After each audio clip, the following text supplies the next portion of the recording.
மகேந்திரன் ஐயா. சையத், ஆரம்பிங்கள் செய்தியை. Thank you, god bless you. ஒரு சிறிய ஜபத்தோடு ஆரம்பிப்போம். அன்பின் பரலோக தகப்பனே, சுவாமி, இந்த நாளிலும் கூட நித்திய வெளிச்ச நேரத்தோடு எங்களை இணைந்து கொள்ள நீர் கொடுத்த சந்தர்ப்பத்திற்காக கோடான கோடி தோசுரம் தோசுரம் தோசுரம் சொல்கிறேன் சுவாமி. இந்த நிமிஷம் வரை அடியானை நித்திய வெளிச்ச சங்கமம் கூடிய மூத்த ஊழியராகிய மகேந்திரன் ஐயாவையும் ஆரம்பம் முதல் முடியும் வரை சுவாமி உமது பிரசனத்திலே அவரை மூடிக்கொள்ளுங்கள் என்று கெஞ்சி கேட்பதோடு பாடல்கள் ஊடாக, ஜபங்கள் ஊடாக, செய்திகளின் ஊடாக இந்த நிமிஷம் வரை நடாத்திய பரிசுத்த ஆவியானவருக்கு தோசரம் சொல்கிறேன்.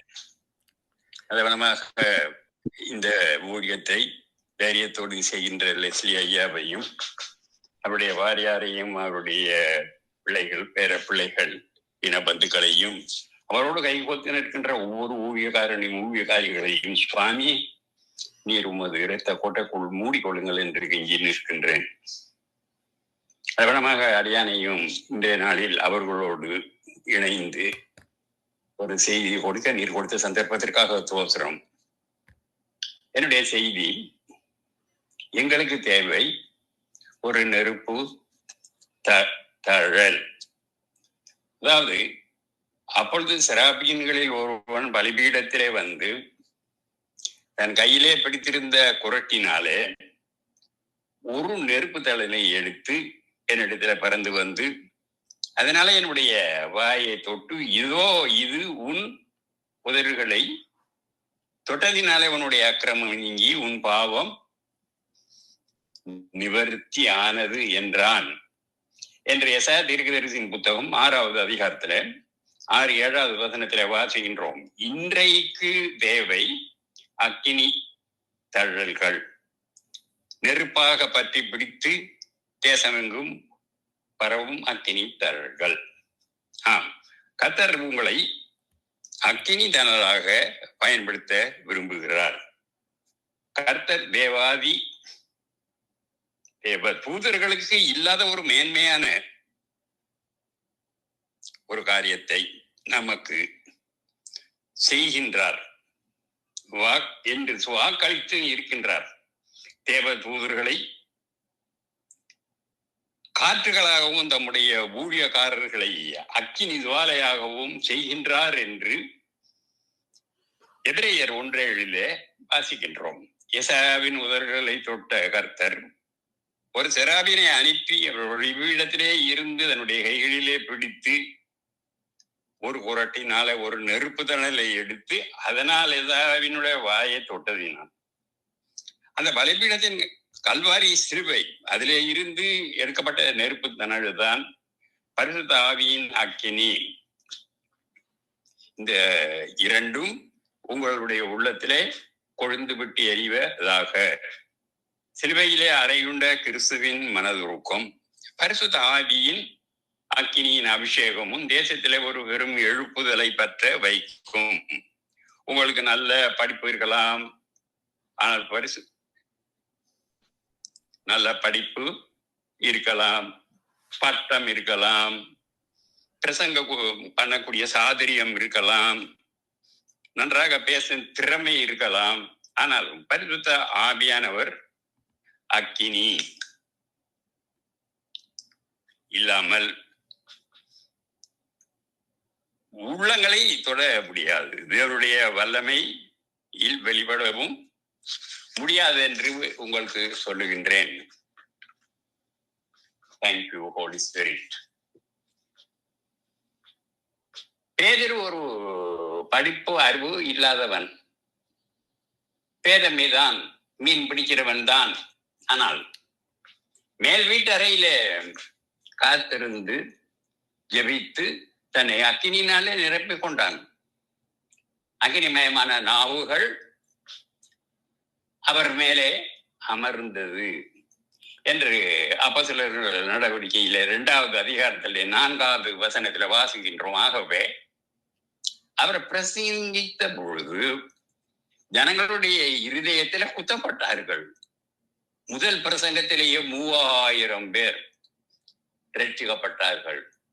பிறகு 5000 என்றும் அக்கினி பரவி எருசலேமிலே ஒரு பெரிய ஒரு எழுப்புதல் உண்டாயிற்று என்று காண்கின்றோம்.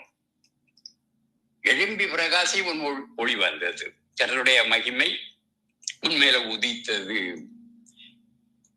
எசாயா 61 ஆனால் எந்த விளக்கும் எழும்பி பிரகாசிக்க உள்ளே அக்கினி இருக்க வேண்டும்.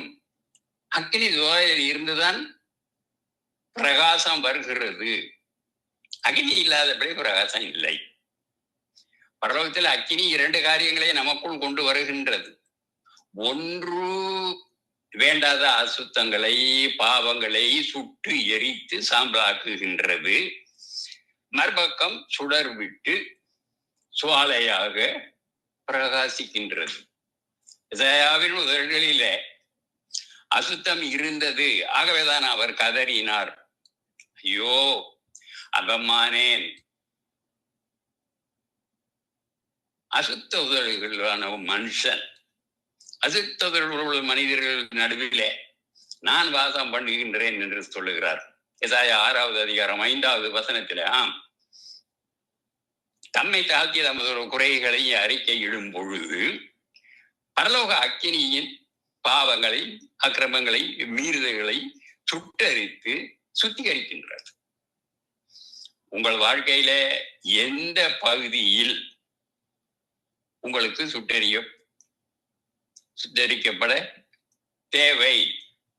ஆண்டவரே, அக்கினி என் கண்களை தொடட்டும், கைகள் கால்களை தொடட்டும், சிந்தனையை சுத்திகரிக்கட்டும், வீண் வார்த்தைகள் பேசும் நாவை வாயையும் தொடட்டும், இச்சைகள் நிறைந்த கண்கள் தொடப்படட்டும், வீணான அருவருப்பான சிந்தனைகளை கொண்டு வருகின்ற எண்ணத்தை தொடும், இதயத்திலே உள்ள கசப்புகள் வைராக்கியங்கள் மன்னியாத சுபாவங்கள் சுவாமி தொட்டு சுத்திகரிக்கட்டும். எசாயாவை அக்கினி சுட்ட பொழுது அவருக்குள் மாபெரும் மாற்றங்களை கொண்டு வந்தன. தேவன் அவரை பரிசுத்தப்படுத்தி உதடுகளை விருத்த சேதனம் பண்ணி வலிமையான ஒரு தீர்க்க தரிசியாக பயன்படுத்தினார். உங்களையும் அக்கினி சுவாலையால் மாற்றுவார். அன்பானவர்களே, எசாயாவின் அக்கினியை வைத்து அவரை அக்கினி சுவாலையாக மாற்றுவதற்கு முன்பாக சில ஆவிக்குரிய பாடங்களை கர்த்தர் எசாயாவுக்கு கற்றுக் கொடுத்தார். நாமும் அந்த பாடங்களை கற்றுக்கொள்வோமா? முதலாவதாக, உசியா ராஜா மரணமடைய வேண்டும், மனமேட்டுமை மரணமடைய வேண்டும். முதலாவது வசனம், உசியா ராஜா மரணமடைந்த வருஷத்திலே ஆண்டவர் உயரமும் உன்னதமும் சிங்காசனத்தின் மேலே வீற்றிருக்க கண்டேன் என்று எழுதப்பட்டு இருக்கிறது. எசாயா 6:1. உசியா என்றால் மனமேட்டுமை என்று அர்த்தம். தம் உள்ளத்திலே மேட்டுமை ஆளுகை செய்யும் போது அங்கே பரலோக அக்கினி இறங்கி வர முடியவே முடியாது. உசியா பலப்படுத்திய போது தனக்கு கேடு உண்டாகும் மட்டும் அவனுடைய மனம் மேட்டுமையாகி தன் தேவனாகிய கர்த்தருக்கு விரோதமாக மீறுதல்கள் செய்து தூவபீடத்தின் மேல் தூவங்களை காட்ட கர்த்தருடைய ஆலயத்துக்குள் பிரவேசித்தான் என்று 2 நாளாகமும் 26வது அதிகாரத்திலே 16வது வசனத்திலே வாசிக்கின்றோம். உசியா தேவனுடைய கோப ஆக்கினையின் தண்டனையினாலே சாகும் வரையில் குஷ்டரோகியாகவே இருந்தார். குஷ்டரோகம் என்பது பாவத்தையும் அக்கிரமத்தையும் பாவத்தினாலே வருகின்ற சாபத்தையும் குறிக்கின்றது. கர்த்தருடைய அக்கினி உங்களை நிரப்ப வேண்டுமே என்றால் பாவ குஷ்டம் சுட்டரிக்கப்பட வேண்டும். உசியாவுக்கு இருந்த மாம்ச பெருமைகள் சாம்பலாக பட வேண்டும். ஜாதி, குலம், தோத்திரம் என்ற பெருமையின் சிங்காசனங்கள் உருட்டி தள்ளப்பட வேண்டும். எங்கே பாவ வாழ்க்கை முடிவடைகிறதோ அங்கே பரிசுத்த வாழ்க்கை ஆரம்பிக்கின்றது. அக்கினி அபிஷேக ஊழியம் ஆரம்பமாகிறது. எழுப்புதலின் நாட்கள் ஆரம்பமாகின்றது. உசியாக்கள் மரிக்கும் பொழுது எசாயாக்கள் எழும்புவார்கள். தேவ தரிசனம் கிடைக்கும். தரிசனம் இல்லாத இடத்திலே ஜனங்கள் சீர்கட்டு போவார்கள் என்று நீதிமொழிகள் 29வது அதிகாரத்திலே 18வது வசனத்திலே வாசிக்கின்றோம். நமக்கு எழுப்புதல் அக்கினி தேவை. ஊழியத்தை குறித்த தரிசனமும் தேவை. எழுப்புதலுக்கான வாஞ்சிக்கின்ற எசாயா கண்ட தரிசனம் என்ன? கர்த்தர் உயரமும் உன்னதமுமான சிங்காசனத்தின் மேலே வீற்று இருக்கின்ற தரிசனம். அவருடைய சிங்காசனமோ அக்கினிமயமானது. கர்த்தருடைய கண்கள் அக்கினி சுவாதையாக இருந்தது என்று வெளிப்படுத்தின விசேஷம் 1வது அதிகாரத்திலே 14வது வசனத்திலே வாசிக்கின்றோம். அதனுடைய அபிஷேகம் உங்கள் மேல் இறங்கி வரும் பொழுது உங்கள் மூப்பர்கள் சொப்பனங்களையும் உங்கள் வாலிபர்கள் தரிசனங்களையும் காண்பார்கள் என்று யோவேல் 2வது அதிகாரம் 28வது வசனத்திலே வாசிக்கின்றோம். அப்போஸ்தலர் 17 அப்போஸ்தலர் பவுல் சொல்லுகிறார், நான் அந்த பரம தரிசனத்திற்கு கீழ்ப்படியாதவனாக இருக்க இல்லை என்று சொல்லுகிறார். அப்போஸ்தலர் 26:19வது வசனத்திலே. என்னுடைய பிள்ளைகளே, உங்கள் கர்த்தருடைய அக்கினிமயமான சிங்காசனம் அமைக்கப்படும்படியாக உங்களுக்குள் உள்ள உசியாக்கள் பாவ சிங்காசனம் உருட்டி தள்ளப்பட வேண்டும். ஜெப உணர்வு அவசியம். நுண்ணறிவு, ஜெப அறிவு எங்களுக்கு அந்த உணர்வு அவசியம். எசையாவுக்குள்ளே அக்கினி போல நெருங்கி ஏவும் பாரம் இருந்தது. தேசத்தை குறித்த பாரம், இஸ்ரவேல் ஜனங்களை குறித்த பாரம், ஜெப உணர்வு இருந்தது. உசியாவுக்கு பிறகு யார் எழும்ப போகின்றார், யார் இஸ்ரவேலை ஆள போகின்றார்கள் என்பதை அறிய தேவாலயத்துக்கு ஓடி சென்றார்கள். சிலருக்கு தேசத்தை குறித்து பாரம் இல்லை, அழிந்து போகின்ற ஆத்துமாக்களை குறித்து பாரம் இல்லை. ராமன் ஆண்டால் என்ன, ராவணன் ஆண்டால் என்ன என்று என்பதை போல இருக்கிறார்கள். யாரை கேட்டுக்கிட்டு போனாலும் என்ன, எனக்கு வயிறு நிரம்ப சாப்பிட்டால் போதும் என்று இருப்பவர்களை கர்த்தர் பயன்படுத்த முடியாது. ஒரு ஆலயத்திற்கு சென்று பிற ஊழியக்காரருடைய செய்திகளை கேட்க திரளான ஜனங்கள் ஆவலோடு காத்து கொண்டு இருந்தார்கள். ஆனால் மைக்கு சரியாக வேலை செய்ய இல்லை. அது ஒரு கரகர என்கின்ற ஒரு சத்தம் உண்டாகியது. ஒரு மைக்கை இன்னொருவர் கையிலே குட்டியை இன்னொருவருடைய உவானவரையும் வரிசையாக குறை கூறிக்கொண்டே போனார்கள். ஆனால் ஒரு சகோதரியோ முழங்காதபடியிட்டு கதறியானவரே, இந்த மைக்கு சரியாக வேலை செய்ய உதவி செய்யும் என்று அழுது ஜெபித்தார். அது முதல் மைக்கு நன்றாக வேலை செய்தது. நீங்கள் குறையை கூறுகிற கூட்டத்தில் இருக்கிறீர்களா அல்லது ஜெபிக்கிறவர்களுடைய கூட்டத்திலே இருக்கிறீர்களா? சிந்தித்து செயல்படுங்கள். முன்னதாக தேவாலயத்தின் மேல் வாஞ்சை. இந்த தரிசனத்தை ஆண்டவர் தேவாலயத்தில் தான் எசேயாவுக்கு தந்தார். தேவாலயம் தேவன் தம்முடைய ஜனங்களை சந்திக்கின்ற ஒரு இடம். தேவ ஜனங்கள் கர்த்தரை துதித்து மகிழ்கின்ற இடம். ஆகவே எசாயா தேவாலயத்திற்குள் ஓடி ஜெபிக்க ஆரம்பித்தார். தாவீதுக்கு தன் கர்த்தர் ஆலயத்தின் மேல் எவ்வளவு வாஞ்சை. கர்த்தருடைய ஆலயத்திற்கு போவோம் வாருங்கள் என்று எனக்கு அவர் சொன்ன பொழுது மகிழ்ச்சியாக இருந்தேன் என்று சங்கீதம் 122:1 அவர் விளம்புகின்றார். தேவாலயம் தேவ ஜனங்களின் இருதயங்களை கிழித்து ஜெபிக்க தங்களுடைய இருதயத்தை ஊற்ற ஒரு அருமையான இடம்.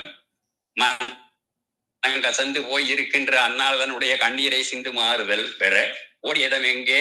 தேவாலயம் தான். 1 சாமுவேல் 1:10 வாசிக்கின்றோம். சாலமோன் தேவனுடைய ஆலயத்திற்கு வந்த பொழுது, ஜெபித்த பொழுது கர்த்தர் வாக்கு கொடுத்தார், இந்த ஆலயம் ஏறெடுக்கப்படும் ஒவ்வொரு ஜெபத்திற்கும் என் கண்கள் திறந்தவைகளும் என் செவிகள் கவனிக்கிறதுமாக இருக்கும் என்பதையும் 2 நாளாகவும் 7:15 சொல்லுகிறார். இதனுடைய பிள்ளையிலே கர்த்தருடைய ஆலயத்தை பற்றி பக்தி வைராக்கியம் உங்களுடைய உள்ளத்திலே இருக்கட்டும். சபை கூடி வருகிறதை சிலர் விட்டு விடுவதை போல நீங்களும் விட்டு விடாதீர்கள் என்று எபிரேயர் 10:25 வாசிக்கின்றோம். நீங்களே அந்த ஆலயம் என்று 1 கொரிந்தியர் 3:16-17 வாசிக்கின்றதை மறந்து போகாதீர்கள். 4வதாக உங்களுடைய கண்கள் தேவனை காணட்டும், உன்னை நீ அறிந்து கொள் என்றான் தத்துவ ஞானி சாக்ரட்டீஸ். ஆனால் நாம் முதலாவதாக அறிய வேண்டியது எல்லாம் நம்மை உருவாக்கினவரும் நம்மை பெயர் சொல்லி அழைத்தவரும் நம்மை தேடி வந்தவருமாகிய தேவனையே அறிய வேண்டும். ஒன்றானமை தேவனாகிய உம்மையும் நீர் அனுப்பினவராகிய இயேசு கிறிஸ்துவையும் அறிவதே நித்திய ஜீவம், அறிவதே நித்திய ஜீவன் என்று யோவான் 17:3 வாசிக்கின்றோம். என் கர்த்தராகிய கிறிஸ்து இயேசுவை அறிகின்ற அறிவின் மேன்மைக்காக எல்லாவற்றையும் நஷ்டம் என்றெண்ணி கொண்டு இருக்கிறேன் என்றார் அப்போஸ்தலர் பவுல். கர்த்தர் சொன்னார், என் நாமத்தை அவன் அறிந்திருக்கிறபடியினாலே அவனை உயர்த்த அடைக்கலத்திலே வைப்பேன் என்று சங்கீதம் 91:14 வாசிக்கின்றோம். எசாயா காண விரும்பினது எல்லாம் உசியாவிற்கு பிறகு எந்த ராஜா இஸ்ரவேலை ஆளப் போகின்றார் என்பதுதான். ஆனால் கர்த்தரோ பூமியில் ஆளப் போகின்ற ராஜாவை அல்ல, உலகத்திலே வீற்றிருக்கிற ராஜாதி ராஜாவை காண்பித்தார். கர்த்தராகிய கர்த்தரை அவர் தரிசித்தார். வானத்தையும் பூமியின் சிருஷ்டித்த வல்லவரை தான் நாம் அறிந்து கொள்ள வேண்டும். கர்த்தர் உயரமும் உன்னதமான சிங்காசனத்திலே வீட்டு இருக்கிறார் என்று எசாயா 6:1 வானம் எனக்கு சிங்காசனம், பூமி எனக்கு வாதப்படி என்று சொன்னார். 66:1 அவரே வானத்திலும் பூமியிலும் அதிகாரம் உடையவர். அவரே பரிசுத்த ஆவியினால் அக்கினியினாலும் நமக்கு ஞானத்தை கொடுப்பார் என்பதை நாங்கள் மத்தேயு 3:11 வாசிக்கின்றோம். கர்த்தருடைய கண்கள் நம்முடைய ஒவ்வொருவர் மீதும் எப்பொழுதும் இருக்கிறது என்று சங்கீதம் 11:4 வாசிக்கின்றோம். செராபீன்கள் அவருக்கு மேலாக நின்றார்கள் என்றும் அவர்களில் ஒருவருக்கும் அவ்வாறு ஒவ்வொருவருக்கும் அவ்வாறு சிட்டைகள் இருந்தன. அவனவன் 2 சிட்டைகளினால் தன் முகத்தை மூடிக்கொண்டு சிட்டைகளினால் தன்னுடைய கால்களை மூடி 2 சிட்டையினால் பறந்தார்கள் என்றும் எசாயா 6வது அதிகாரத்திலே 2, 3, 4வது வசனத்திலே வாசிக்கின்றோம். அந்த கெராபீன்கள் 2 சிட்டைகளினால் அதனுடைய முகத்தை மூடிக்கொண்டன. எசாயாவே, உன் கண்கள் எங்களை அது முகத்தை பார்த்து எங்கள் கண், மூக்கு, வாய் இவைகளை பற்றி ஆராய்ச்சி செய்ய வேண்டாம். உன் கண்கள் எங்களை உண்டாக்கின தேவனாகிய கர்த்தருடைய முகத்தையே நோக்கி பார்க்கட்டும். அவருடைய முகத்தின் சாயலிலே திருப்தியாகட்டும். அவரையே நோக்கி பார்த்து பிரகாசம் அடையட்டும். உமது கண்கள் ராஜாவை மகிமை பொருந்தியவராக பார்க்கட்டும். ஆகவே தங்கள் முகத்தை மறைத்து கொண்டன. உங்கள் கண்கள் கர்த்தரை பார்க்கட்டும், அவரே உங்களை பிரகாசிக்க செய்கிற நீதியின் சூரியன். சூரியனை பார்க்கும் சந்திரன் இரவிலே பிரகாசிக்கின்றது. நானும் நீதியிலே உம்முடைய முகத்தை தரிசிப்பேன். நான் விழிக்கும் போது உமது செயலாக திருப்தி ஆவேன் என்று தாவீது சொல்லுகிறார். சங்கீதம் 17:15. கால்களை மூடிக்கொண்டன. ஆறாவதாக, செராபீன்கள் தங்கள் முகத்தை மூடிக்கொண்டார்கள், மட்டுமல்ல தங்களுடைய கால்களையும் மூடிக்கொண்டார்களாம்.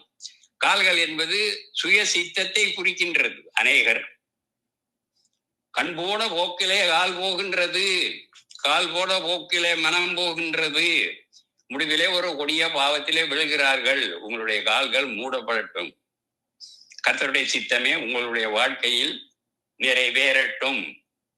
கர்த்தர் பேதுருவை பார்த்து சொல்கிறார், நீ இளம் வயதாக இருந்த பொழுது உன்னை நீயே அரை கட்டி கொண்டு உனக்கு இஷ்டமான இடங்களிலே நடந்து திரிந்தாய் என்று யோவான் 21வது அதிகாரத்திலே 18வது வசனத்திலே வாசிக்கிறோம். கர்த்தருடைய ஆவியானவர் உங்களை இடைகட்டி அவருடைய சித்தத்தின்படி நடத்தட்டும். இயேசு பிதானுடைய சித்தத்தின்படி நடந்து ஊழியம் செய்தார். தேவனுடைய மனதுருக்கம் அவர்களுடைய பாதத்திலே இருந்தது. கிறிஸ்தியனுடைய பாதங்கள் மலைகளின் மேல் எவ்வளவு அழகாக இருக்கின்றன என்பதை வேதம் சொல்லுகிறது. ஏசாயா 52வது அதிகாரம் 7வது வசனத்திலே நாம் தேவனை துதித்து மகிழ வேண்டும். கடைசி நேரங்களிலே பரலோக மகிழ்ச்சியை பூமியிலே நாங்கள் அனுபவிக்க வேண்டும். முழு இருதயத்தோடும் முழு வேதத்தோடும் துதிக்க நாங்கள் பழகி கொள்ள வேண்டும். செராபீன்கள் அவரை இவ்விதமாக ஆராதித்தால் கிறிஸ்துவின் இரத்தத்தினால் மீட்கப்பட்ட நாம் எவ்வளவாக துதிக்க வேண்டும். எழுப்புதல் துதியும் ஒன்றோடு ஒன்று இணைந்து பிரிக்கவே முடியாதவை. துதிக்கும் பொழுது தேவ வல்லமை தானாகவே உதட்டிலே கரை பிறண்டு ஓடும். அன்பானவர்களே, ஜெபிக்கும் பொழுது கொஞ்ச நேரமாக நாம் பரலோகத்தில் இருப்பது போல தியானித்து செராபீன்களோடு சேர்ந்து நீர் பரிசுத்தர் பரிசுத்தர் பரிசுத்தர் என்று ஆராதித்தால் எவ்வளவு இனிமையாக இருக்கும் என்று வெளிப்படுத்தின விசேஷம் 4வது அதிகாரத்தில் 8வது வசனத்தில் வாசிக்கின்றோம். அப்பொழுது பரிசுத்தம் தானாகவே நம்மிலே குடிகொள்ளும், நித்திய மகிழ்ச்சி தலைமையிலே இருக்கும்.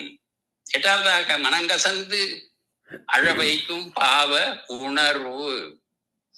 தேவ பிரசன்னம் ஒன்றுதான் மனிதன் பாவ உணரை அடைய செய்யும். கர்த்தரை கண்ட எசாவினுடைய உதடுகளிலே வந்த வார்த்தைகள் என்ன தெரியுமா? ஐயோ, நான் அதமானேன், நான் அசுத்த உதடுகள் உள்ள மனுஷன். ஏற்கனவே தீர்க்கதரிசியாக பிரசங்கியமாக இருந்த எசாயா இதற்கு முன்னாலே உள்ள அதிகாரங்களிலே எல்லாம் மற்றவர்களை குற்றப்படுத்தி பேசி வந்திருப்பதை காணலாம். மற்றவர்களுக்கு ஐயோ என்று முழங்குவதே அவருடைய ஊழியமாக இருந்தது. எசாயா 3வது அதிகாரம் 9வது வசனத்திலையும் 3வது அதிகாரம் 11வது வசனத்திலையும் 5வது அதிகாரம் 8வது வசனத்திலையும் 21, 23 பார்க்கின்றோம். அவரை ஒரு ஐயோ ஸ்பெஷலிஸ்ட் என்று கூட அழைக்கலாம். அவர் தரிசனம் இல்லாதபடி ஊழியம் செய்ய தன்னுடைய விரல்களை எல்லாம் மற்றவர்களை தான் குறியாக காட்டிக்கொண்டே இருந்தது. எசாயா தேவனை கண்ட பொழுது அவருடைய இருதயம் நொறுங்கிற்று. தனது நிலைமை ஆவியானவரினாலே ஒளியிலே தெளிவாக கண்டார். தனது பரிசுத்தம் எல்லாம் குப்பை என்று உணர்ந்தார். ஐயோ, நான் அதமானேன், நான் அசுத்த உதடுகளை உள்ள மனுஷன் என்று கதற ஆரம்பித்தது. தனக்குள்ளே தானே ஐயோ, அவருக்கே ஐயோ என்று கூறி புலம்பினார். எழுப்புதலின் தேவை பலிபீடத்தின் குரலும் நெருப்புந்தான். எசையாவுக்கு பாவ உணர்வு உண்டாகி கதறிய அந்த வேளையிலே தான் செராபீன்கள் ஒரு பலிபீடத்திலே இருந்து அதனுடைய கையிலே பிடித்து கொண்டு வந்த குரட்டினால ஒரு நெருப்பு தணலை எடுத்து எசாயாவிடம் பறந்து வந்து அதனாலே அவருடைய வாயை தொட்டு, இதோ உன்னுடைய உதடுகளை தொட்டதினாலே உன் அக்கிரமம் நீங்கி உன் பாவங்கள் நிவர்த்தியானது என்றான் என்று எசாயா 6:7 வாசிக்கின்றோம். கணியுங்கள், பலிபீடமும் நெருப்புதனல். அந்த பலிபீடமே கல்வாரியின் சிலுவை. பலியானவர் ஆண்டவராகிய இயேசு கிறிஸ்து நெருப்பு தனல்தான். பரிசுத்த ஆவியானவரின் அக்கினி அபிஷேகம். தேவனுடைய பிள்ளைகளே, சிலுவையிலே அறையுண்ட கிறிஸ்துவின் மனதுருக்கமும் பரிசுத்த ஆவியின் வல்லமையும் உங்கள் உதவியிலே இருக்கும் பொழுது மட்டுமே ஆத்துமாக்களை ஆதாயம் செய்ய உங்களால் முடியும். எழுப்புதல் அக்கினியை பற்ற வைக்க முடியும். உங்கள் நாவு பிரசங்கியும் சாதுரியம் நிறைந்ததாக இருக்கலாம், ஞானம் மிகுந்ததாக இருக்கலாம். ஆனால் பரிசுத்த ஆவியின் வல்லமையை விட்டுவிட்டால் உள்ளத்தை கூட தொட முடியாது. ஒரு உள்ளத்தை கூட உங்களால் தொட முடியாது. உணர்த்தாது, ஆதாயம் செய்யாது என்று சொல்லலாம். பலிபீடத்தின் நெருப்புதனோடு உங்களுடைய வாயை திறக்கட்டும். கல்வாரி தேசத்தில் உங்களுடைய உள்ளம் பொங்கட்டும். கெத்செமனே ஜெப ஆவியினால் இருதய நிரம்பட்டும். ஆவியினால் நிரம்பி பாவிக்குள்ளாகிய மனமாக ஜெபிக்க உங்களை ஒப்பு கொடுங்கள். கடைசியாக 10வதாக கடைசியாக யாரை அனுப்புவேன், யார் நமக்கு தைரியம் முன் போவார்கள் என்ற கேள்விக்கு ஒரு முறை இரவிலே வண்டி பெறும் விபத்துக்குள்ளான பொழுது ஆயிரக்கணக்கான மக்கள் உயிருக்காக ஊசலாடி கொண்டு இருந்த பொழுது இன்ஜினில் உள்ள டிரைவர் அடிபட்டு ரத்தம் பெருமளவிலே ஓடிக்கொண்டு இருந்த பொழுது கூட ஒரு அவர் உயிருக்காக துடித்துக் கொண்டு இருக்கிறார். நூற்றுக்கணக்கான பேர்கள் அந்த ரயிலிலே விரைந்த போது கூட டாக்டர் ஒருவரின் அருகிலே குனிந்து பார்த்தார்.